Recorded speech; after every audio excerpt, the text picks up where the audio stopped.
Hello and welcome into Hot Topic here on Morning Kickaround. I'm Robert Kerr. He's Jason Davis. On this video, we are going to react to comments and contributions to our video from last week. Which pro rel system is best for America?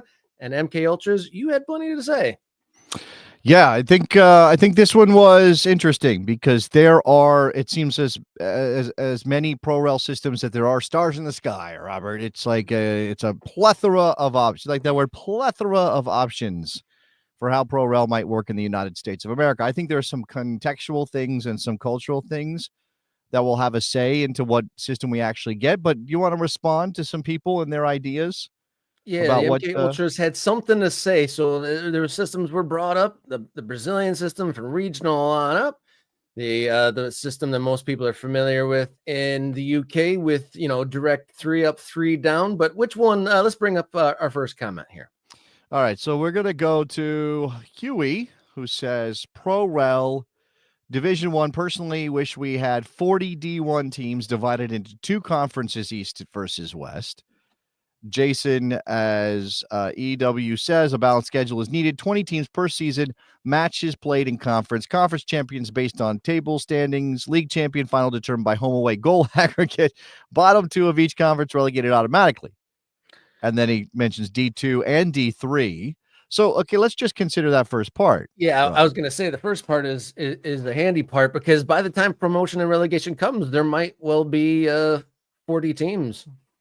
Yeah, 20 teams in each conference for a competition that is growing. And we're talking about the USL. Like, if this is specifically for USL and not for the pie in the sky dream of an integrated American soccer pyramid that involves Major League Soccer, I think they could probably still get there. Right now, again, there are standards here, and USL's got to figure out how many waivers they're going to get.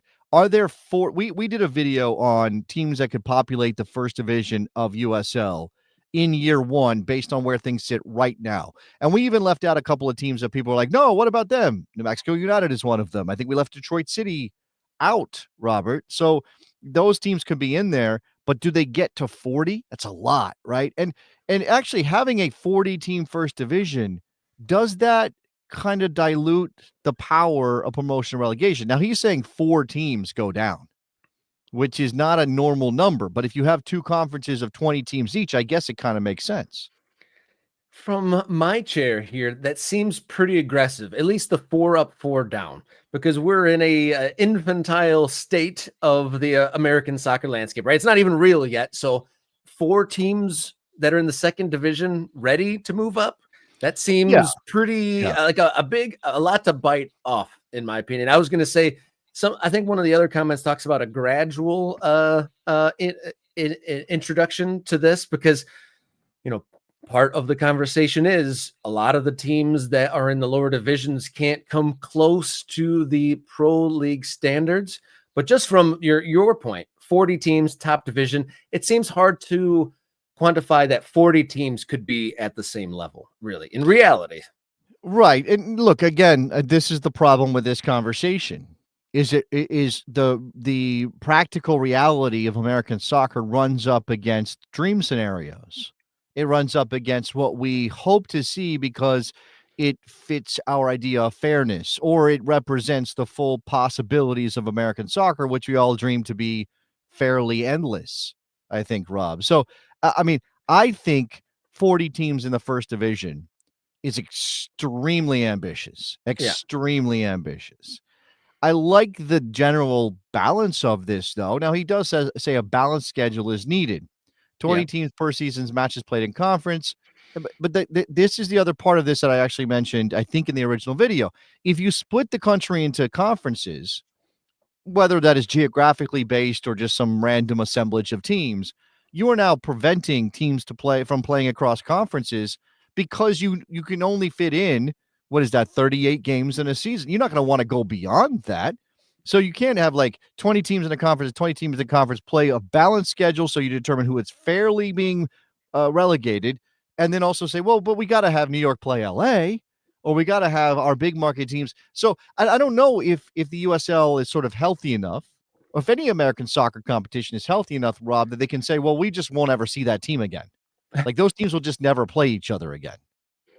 Yeah, I love a balanced schedule. So there's some good and maybe some overambitious things, in my opinion, on Huey 0328 suggestion. What else we got here, Jason? All right, so this is JS Hale 14. I agree with Jason. I think Americans are familiar with the English system. I think keeping it simple for newer fans makes sense, needs to be easy to explain. I wouldn't be opposed to some kind of playoff element to include more teams, just as long as it's simple. Anything I can't explain to my mother is too complicated. Interesting. Now we'll go down to I think it's Andrea next. But that thing about how easy this needs to be to explain to Americans, kind of regardless of how involved in soccer they are, Rob, do you think that's important? This is like doing market research and going, well, we can't make it too complicated or fans won't show up. Do you think that's true? Yeah, that's a really hard one because you get stuck in two minds because there's plenty of examples just in product releases and all that in various different markets, like what to expect of the consumer. Will they be able to, catch up to a complicated concept, or do you want to just make it as simple as possible? It almost seems like the simple as possible, just for explanation's sake, is a short-term thing. But because the iPhone is a great example, I think the competitors said there's no way that the consumer will be able to understand all these features. And eventually, Mhm. over about a decade, people figured out how to use their iPhone properly. Whereas with this, I think that, we do a lot of soccer conversating. It would be easier on folks like us to be like 3 up, 3 down. The bottom 3 worst go down, top 3 go up. That is very, very simple. But I don't know if that maybe doesn't have some of the jeopardy that, having some other systems might have a little bit more, one game sort of jeopardy involved in it than the 3 up, 3 down Yeah, thought. that's the thing, right? Is that what feels fair maybe is not what is most practical or most saleable, most marketable to American fans. I don't like having to think about the people that are not already indoctrinated in our game, Rob. It sucks that we're like, oh, wait a second, we got to do this thing for the dummies. Sorry, dummies. We got to do this thing for the dummies so that they can follow this. I don't know. Like there is some sort of trust the game element to this, and I do think that a lot of fans believe, a lot of American soccer fans who are promoted to Pro Rel believe that Pro Rel will sell itself and it will explain itself and people will come to it. So maybe avoiding complexity is a good idea in general, but does that mean you have to avoid complexity to the point that it's just do what England does because it's the simplest 3 up, 3 down with with no playoffs? And I know that JS Hale says playoffs are okay as long as they're simple. No playoffs prevents you from kind of leveraging a big moment with all of the drama and all of the potential pain for one side and glory for the other. And I think we mentioned this in the original video. When you watch, and I know it's a going up situation, not a going down, but when you watch the promotion playoff in the English Championship, it is what not only is it the richest game in the world, as they call it, because of the money you get from going to the Premier League, it just has that latent, passionate, everything is on the line in that one game. And we do playoffs in America to win championships or to advance because we love those big leverage moments. Game sevens in basketball or in hockey and baseball are the pinnacle of that emotional thing for us as fans. Obviously, you get one-off games in the NFL and in college football and the like, but it just to me that's something I think you kind of need in American soccer. Yeah, so much weight riding on one moment. Ball goes over the line. This whole group of people, their world lives change for the better. And then that ball doesn't cross the line. You're stuck where you're at. Don't let your desire for fairness, which is I think baked into some people's ideas, don't let that become an enemy of the potential transformative power of a playoff game to decide who goes up, who goes down, that kind of thing. Yeah, I don't want to belabor the preference that I've kind of come to through these conversations, where I think it does both is the automatic 2 up, 2 down, and then the third to last playoff to the third qualifier from the lower division. To me, seems like the way to marry those two of meritocracy and the high pressure, high stakes, high leverage moment. And that's the Bundesliga, the German football way of things. And I think we mentioned it in the video. I guess I like that one. But and I did see we did have a comment that I don't have available to show, but I do have a comment that said, the Bundesliga and that playoff is where it's at. He said some of the best things in football are those games. Now, I also think that playoffs, again, like the championship, within the division to decide who goes up or who goes down in the case of the first division, which I don't know that there's a promotion playoff, or I'm sorry, a relegation playoff between teams in the same division, unless we consider what Belgium does like that, which I don't know that that's the same, again, because you're playing sort of a mini league schedule. Andrea said, for me, you should do it like Scotland. In the first division at some point of the season, you divide the league and play only the teams that are in your half. Maybe you could do that for other divisions as well. I didn't realize Scotland did that, Robert, but that is similar to Belgium, even though Belgium overcomplicates with 3 different groups. Yeah, I think that's a cool concept because then you're having more competitive games. If you're in that bottom half, you're not getting creamed by Celtic and Rangers later in the season. But I'm interested to see what the like the logistics of Yeah. rescheduling your whole second half of your season Right. works. Yeah. Like that seems like a wild thing to coordinate in a country as big as ours too. In a country as big as ours with travel the way it is, but also with stadiums the way that they are. It's not all these teams, very few of the teams in the USL, as a matter of fact, completely control their stadiums. So you're asking them to say, "Hey, landlord, can I play a game here that we didn't know we were going to have to play?" Or we, again, all those things are, maybe you have a schedule, but when you get down to that bottom half, that second half, are you going to, the league has to now work out a balanced schedule again, right? With home and away being part of this. Do you know when your home dates are, no matter what group you end up in? I don't know that can happen. So again, logistically, that is interesting. Let me throw one more up here. This is from Braden Hazel. My suggestion is to have a D1 league champion for whoever is first, but have regular playoffs for the top 4 to 8 teams to deem a cup champion. Bottom 2 relegated. In Division 2, the top team is auto promoted. So that's just 1. 2 to 5 playoff, become the second team promoted. Again, similar to the English Championship, but with one fewer team. And then face the top team to deem a cup champion. Bottom 2 are auto relegated. And then saying that do this in the third division. This allows TV time for teams fighting for promotion, as well as the number 1 place teams who won't miss out on TV revenue during the playoffs. That is an interesting thing too. Right now, obviously, if you're sharing revenue and kind of everybody's in the same boat, sure, but there may be something to that. And if you do playoffs, the teams that are in the playoffs who are there for bad reasons sometimes, in some of the systems we talked about, they're there to avoid relegation, or they're there maybe to go up, but they're coming from the second division. If you are auto promoted as the top team or the second team, great, but now you're on the sidelines when all the playoffs are happening, Rob. And in America, that matters, right? That idea of like getting in on the playoffs and the energy of it and getting fans in the stadiums and potentially making headlines locally. And you could win the league and get promoted from the second division. And the headlines might be, oh, you won a championship. But everybody, and again, let's go back to the mom who needs it explained to her, and Americans who maybe don't understand. Oh, yeah, did they win a championship game? Oh, no, they just had the most points. But what? They're just champions? Like there may be a hurdle there.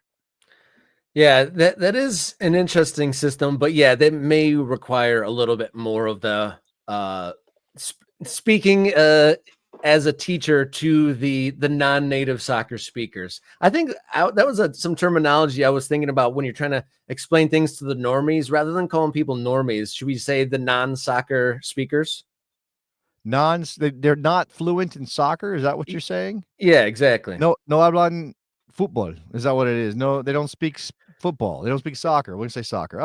You maybe there's something there. I'm not sure exactly what the terminology should be, but yeah, I do think, and again, in a lot of places, this is not something you have to worry about. But here in the United States of America, especially as you install promotion and relegation for the very first time, you've got to be concerned about not just the soccer fans who are already on board, but those who might need an education. And I guess you also need to worry about soccer fans who also need an education.